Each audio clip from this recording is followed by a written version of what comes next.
तो सरकार बन जाती है।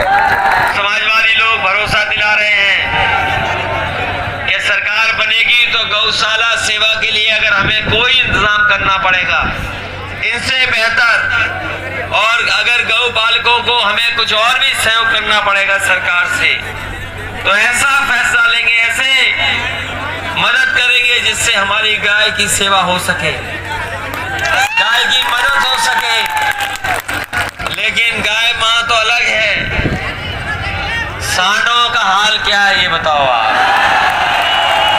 बताओ, सांड हटाना चाहते हो कि नहीं हटाना चाहते हो?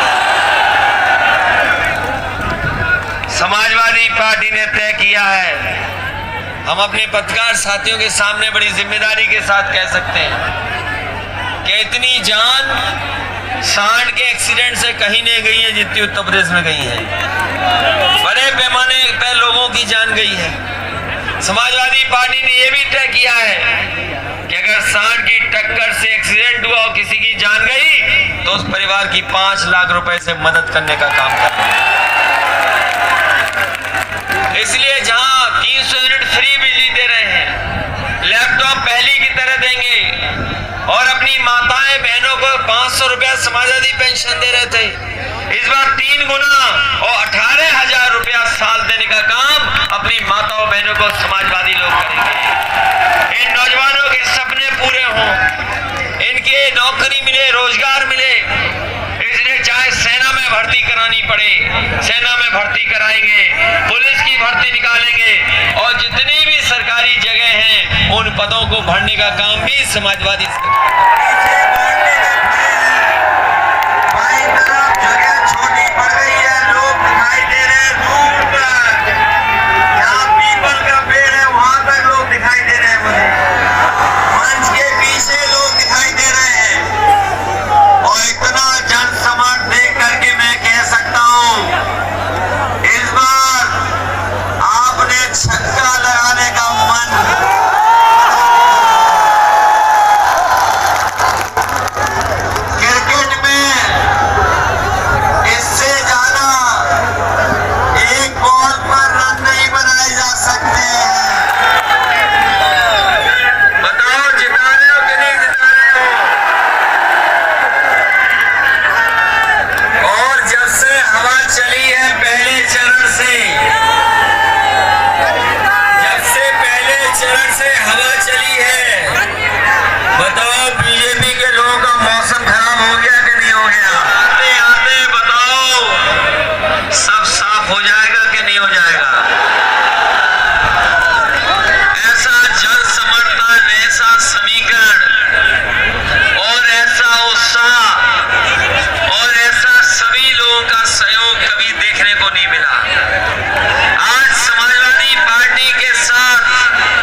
से कहना चाहता हूं, प्रधानमंत्री आ रहे हैं, गृह मंत्री आ रहे हैं, मुख्यमंत्री घूम रहे हैं। बताओ बजट में पैसा क्यों नहीं रखा राशन का? अगर बजट में पैसा नहीं है तो केवल वोट लेने के लिए राशन दे रहे हैं। समाजवादी पार्टी के लोग आपको बता के जा रहे हैं हमें गरीबों के लिए भोजन देना पड़े, राशन देना पड़े, सरसों का तेल देना पड़ेगा, चाहे घी देना पड़े। हम लोगों की सरकार बनेगी तो गरीबों को पौष्टिक आहार के साथ साथ उनको राशन देने का काम करेंगे। तो सिलेंडर महंगा हो गया कि नहीं हो गया? और समाजवादियों ने कहा है कि समाजवादी सरकार बनेगी तो घरेलू बिजली 300 यूनिट माफ होगी, कोई बिल नहीं आएगा। और हमारे किसानों की सिंचाई माफ होगी, उसका भी कोई बिजली का बिल नहीं देना पड़ेगा आपको। ये बीजेपी वाले कहते हैं कि बिजली कहां से आएगी, उन्हें शाहजहांपुर की ऊंची वाली चिमनी दिखा देते हैं। और अगर वो नहीं दिखाई दे रही है तो राख का जो टीला बना है वो दिखा दो, यहीं से बिजली आएगी और 300 यूनिट फ्री मिलेगी, किसी का बिल नहीं आएगा। हमारे सरकारी कर्मचारी जो है वो जानते होंगे, हर बार उनकी मांग रहती थी कि पुरानी पेंशन बहाल हो, पुरानी पेंशन फिर लागू हो जाए। समाजवादी पार्टी ने तय किया है कि हमारे सरकारी कर्मचारियों की पुरानी पेंशन बहाल होगी, उनकी मदद करने का काम समाजवादी रद्द हो गई। और अगर परीक्षा होने का समय आया तो पता लगा पेपर लीक हो गया। इस सरकार ने पेपर लीक किया, परीक्षाएं रद्द की। और ये हमारे बीएड वाले जानते होंगे, ये टीटी 2011 वाले जानते हैं कि ये कभी अगर मांग के लिए गए होंगे तो सरकार ने इनकी सुनवाई नहीं। शिक्षा मित्र हैं, बीपीएड वाले हैं, बीडीसी वाले हैं, बड़ी संख्या में सरकारी विभाग में जगह खाली है। और जो अनुमान लगाया ये बड़े लिखे लोग जानते होंगे, पत्रकार साथी जानते होंगे, अभी उत्तर प्रदेश की सरकार के 11 लाख के लगभग पद खाली है। समाजवादी सरकार आएगी तो इन तमाम नौजवानों की समस्या का समाधान करते करते और नौकरी निकालेंगे, रोजगार निकालेंगे। शाहजहांपुर के लोगों बताओ, यहाँ के तो बड़े बड़े मंत्री भी बने हैं पदों पर, उनके विभाग ही बदलते रहे लेकिन काम नहीं कर पाए कुछ। पता नहीं कौन से विभाग के मंत्री हैं। इधर बीजेपी के लोग कह रहे हैं कि ये परिवार वाले लोगों की सरकार आने वाली है। हमें खुशी है कि इस जनसभा में ज्यादातर वो लोग आए हैं जिनके परिवार हैं, ये परिवार वाले लोग आए हैं। बताओ, आपने कोरोना के समय पर, लॉकडाउन के समय पर देखा होगा कि मजदूर कैसे पैदल पैदल चल करके घर गए थे, अपना सब सामान, अपनी पूरी गृहस्थी की चीजें अपने सरों पे रख करके, अपने बैगों में रख करके पैदल पैदल गए थे। इस सरकार ने कोई मदद नहीं की। अगर किसी ने मदद की थी तो समाजवादी पार्टी के लोगों ने उनकी मदद की थी और मदद करने का। जहां ये भाईचारा बनाम भारतीय जनता पार्टी चुनाव है, वहीं परिवार वाले बनाम भारतीय जनता पार्टी का चुनाव होने जा रहा है। इसलिए हम आपसे कहना चाहते हैं, चाहे व्यवस्था बनाने की बात रही हो, समाजवादी लोगों ने व्यवस्था बनाने का काम किया है। अगर पुलिस के सुधार के लिए 100 नंबर चलानी पड़ी थी तो 100 नंबर वाली गाड़ी चलाने का काम किया। हमारे बाबा मुख्यमंत्री ने उसका नंबर बदल दिया, 100 का 112 कर दिया। न टायर बदला, न रंग बदला, न कुछ बदला। और जब से 100 नंबर 112 हुई है, उत्तर प्रदेश की पुलिस भी कबाड़ा हो गई है। जब 100 नंबर था तो पुलिस अच्छी थी, लेकिन जब से 112 हुई है तो पुलिस भी कबाड़ा हो गई है। अगर किसी ने सुविधा दी थी 100 नंबर वाली तो समाजवादियों ने दी। है।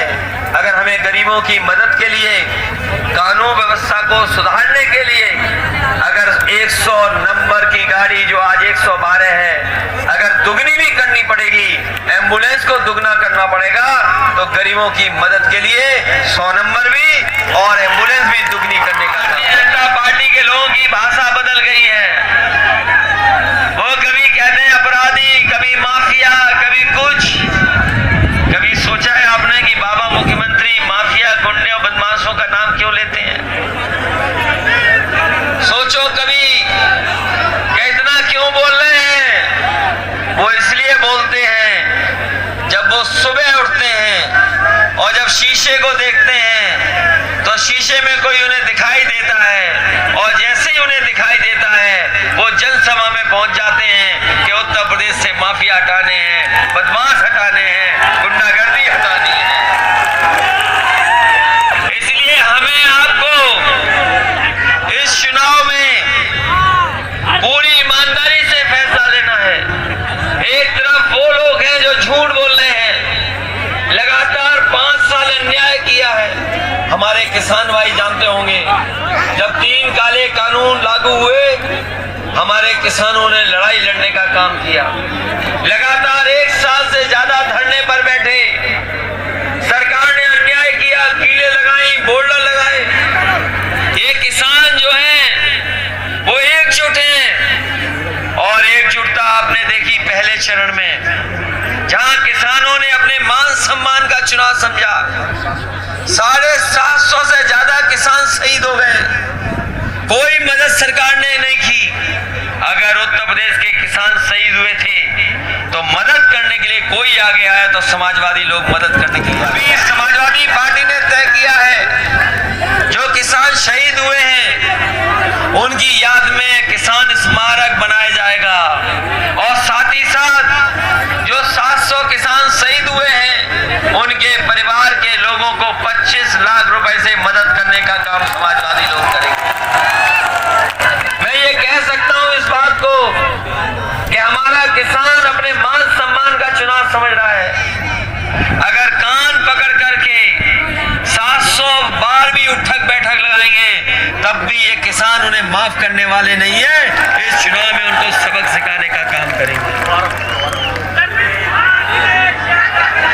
इसलिए मैं आपसे कहने आया हूं, हमारे बाबा मुख्यमंत्री लखनऊ में बैठ करके मोबाइल और स्मार्टफोन बांट रहे हैं। दिखाई दे रहे हैं, कहीं बाबा मुख्यमंत्री वाले तो नहीं है? वो लैपटॉप भी बांट रहे थे, किसी को नहीं मिला। वो 5 साल पता नहीं कौन सी टैबलेट देते रहे, किसी को टैबलेट तक नहीं मिली। और सोचिए बाबा जी क्यों नहीं बांटते हैं लैपटॉप? क्योंकि बाबा मुख्यमंत्री चलाना नहीं जानते। अरे लैपटॉप चलाना भूल जाओ, हमारे गांव के ये नौजवान जो नीली जीन्स पहन के रहते हैं, ये तक तो चलाना सीख गए स्मार्टफोन। अगली बार नौजवानों से कहेंगे हमारे बाबा मुख्यमंत्री जी को सिखा देना, उन्हें चलाना नहीं आता। पर करेंगे। इन्हीं शब्दों के साथ इस ऐतिहासिक कार्यक्रम के लिए मैं आपका धन्यवाद देता हूं, बधाई देता हूं। वहीं बड़ी संख्या में